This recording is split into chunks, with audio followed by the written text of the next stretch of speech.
Bonjour les amis altistes et violonistes, nous allons parler aujourd'hui des omoplates, du rôle des omoplates quand on tire l'archet au talon et quand on change de corde au milieu de l'archet.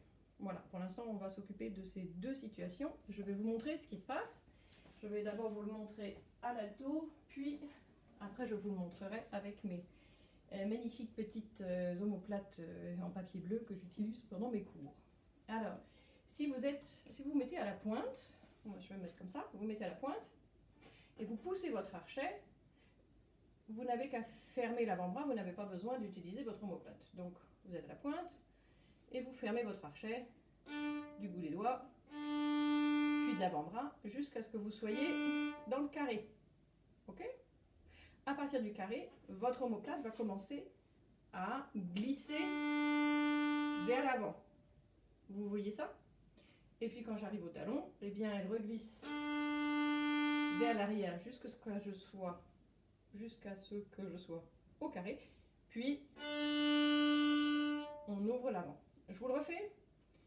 Je pousse en fermant le bras jusqu'au carré. À partir du carré, je fais glisser l'omoplate vers l'avant en réduisant tout le reste. Mais ça c'est un autre problème.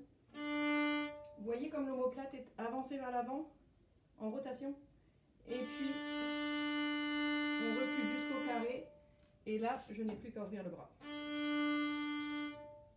Ok? Ça c'est assez simple. Je vous le montre avec mes petites omoplates bleues.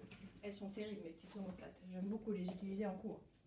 Donc vous êtes l'élève. Hein? Ça c'est l'omoplate gauche, ça c'est l'omoplate droite. Vous êtes à la pointe, vous fermez le bras, vous arrivez au niveau du carré. Et là, il se passe ça avec votre épaule. Et quand vous commencez à retirer, hop, ça recule et ça repart en position. Donc ça, c'est la position que vous avez quand vous êtes dans le carré de votre archet. D'accord? Et quand vous êtes à la pointe aussi. Et puis quand vous allez vers le talon, vous avancez. Et quand vous retirez, vous reculez. Donc c'est un glissement. Hein. C'est le mouvement qu'on fait quand on fait ça. D'accord? Sauf que quand on joue de l'alto ou du violon, on ne va pas se creuser à l'intérieur, on va juste faire glisser les omoplates. C'est ce mouvement-là. Vous avez de la chance, je viens de faire la même en allemand, je ne leur ai pas montré ce mouvement-là. Bon.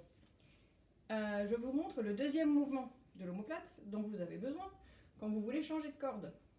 Ça, c'est la position de votre omoplate droite quand vous êtes sur la corde de Ré ou de Sol, enfin sur les cordes médianes. D'accord ? Et quand vous voulez aller sur la corde de La, vous allez pivoter. Puis corde de Ré, corde de Sol et corde de Do. Et c'est souvent ce qui ne se passe pas. J'ai pas mal d'élèves, ils bougent pas, et puis ils font tout avec la main. Je vais vous montrer ce que ça donne avec l'instrument, c'est pas terrible.